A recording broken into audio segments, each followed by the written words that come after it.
Okay, so after I play my Forrest Gump scene, I will explain that everyone has experienced some type of Southern accent since we live in the South. I will talk about two different forms of Southern accents, which include the plantation accent and the working class accent. I will talk about where they came from and what they were and where Southern accents are today. Um, One of the people who I got most of my information from was McDavid. McDavid stated that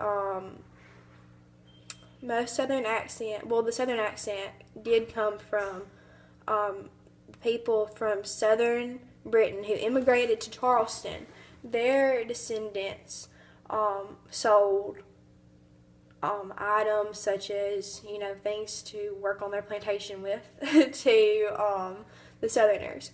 Well, as more and more Southerners made these business connections with the people in Charleston, they began to have something kind of like a social elite where they picked up on how the Southern British people talked, and they made that the way that the people who were important talked. So the social elite spread the way they talked to all the plantations in the South, and then even people up in the mountains, because they envied the people who owned plantations, they began talking in this elite sort of way. Well,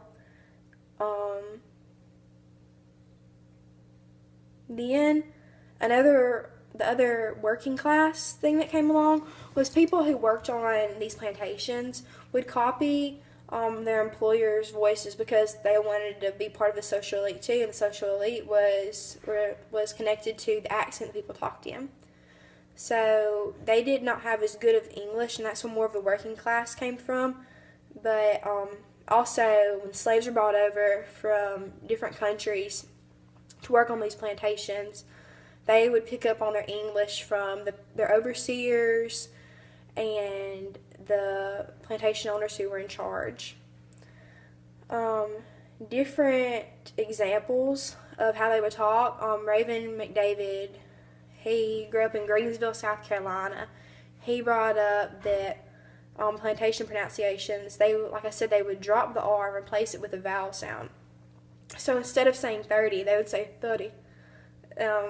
It sounds kind of funny, but you've seen it in old Southern movies, stuff. Like, I'm pretty sure Gone with the Wind has it. And like, hey boy, come here. Like, come, instead of here, it's here. And hey, look at the bond. BAHN is how it's read on this paper, because that's more of how you would process it in your head. Another example from William Kretschmar is that this is a quote from him: "The social elite among the plantation speakers did not lose the R sound. They replaced it with a vowel. Thus, the door sounds like door. For sounded like for, and poor sounded like poor. I can't really say it right, but just envision Forrest Gump talking." Mr. Kretschmar also explained another Southern accent with this quote: "Another characteristic of how to pronounce the difference between pen and pen, which is P-I-N-P-E-N, because in the South, we tend to just say pen, not pen. You don't ever hear, like, for example, when your grandma's talking in her accent, if your grandma's Southern, mine is, she would not say, look at that pen. She would say, pen. Hey, girl, give me that pen. That's what it sounds like. That's what I just said was a variation of the working class and my grandmother. So yeah, that's another example. And people with lesser education, the way they would talk, whether white or black, they shared, like I said, they shared many of the characteristics of the plantation accent. Instead of dropping the R and replacing it, they would just say the R, and that would be it. For example, at the dough, or for sound like faux. And instead of saying poor folks, they would say po folks.